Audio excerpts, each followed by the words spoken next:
po qëndrojmë tek pjesa e mbyllur, meqense kemi edhe listën e mbyllur të Partisë Demokratike, duket që do të jetë një betejë kokë më kokë mes zotit Berisha dhe zotit Rama. Brandonin Tiranë. Nuk është se kemi pritur në një gjë tjetër. Mendimin tim nuk ka ndonjë kuriozitet madh. Ka thjesht në pjesën publike interesimin për individët që njohim, por nuk ka ndryshuar asgjë. Dhe ka disa emratërime megjithatë, zonja Luarasi, Erion Malaj. Patjetër, po është thjesht në sensin e kuriozitetit. Igliasani, Albana Koçiu që janë dy ministra. Lutem, është thjesht në kuriozitetin individual, sepse ne dim pjesën e përkatësisë tyre dhe nuk përbëndin dyshim.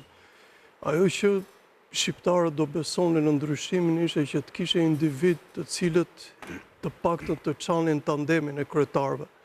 Dhe në shqetësimin tim edhe vëmendja që kushtohet, po më duket që është e tepruar. E para nga listat që nuk thonë asgjë të re, po e dyta edhe në mënyrën të paktën ke Partia Socialiste dhe ke Partia Demokratike, mënyrën se si është vepruar me listat e mbyllura. Ka një lloj respekti për individët të cilët kanë statura dhe kanë shumë vështirë të marrin votat në terren.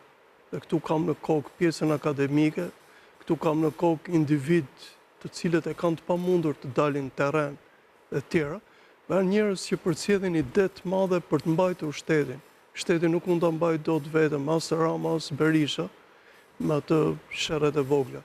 Megjithatë, gjën që sot kemi provuar është që kemi ditë që e themi që ne dim që kjo legjislaturë është sërish paqe dobës sa 2 legjislaturat e fundit, jo thjesht sepse i paragjykojmë individët, po thjesht paragjykojmë një pjesë të tyre të cilët janë provuar dhe nuk kanë dalë të paktën nga hijet e kryetarëve.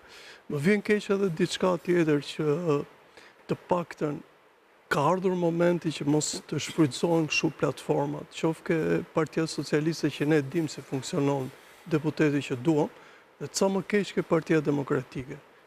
Pjesa e primarëve ke Partia Demokratike ka rezultuar një zhgënjim i jashtëzakonshëm. Duhet marr 3 individ të cilët jo vetëm kanë sakrifikuar, por dhe që kanë marrë vota në Tiranë.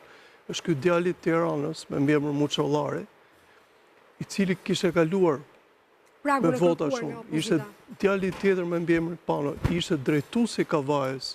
Kavaja është, më fal. Të kërkoj ndjesë, Berandoni, kam në lidhje të drejtë për drejtë Denata Shkodranin, kolegen dhe gazetarin e Radio Televizionit Shqiptar që mbulon Partinë Socialiste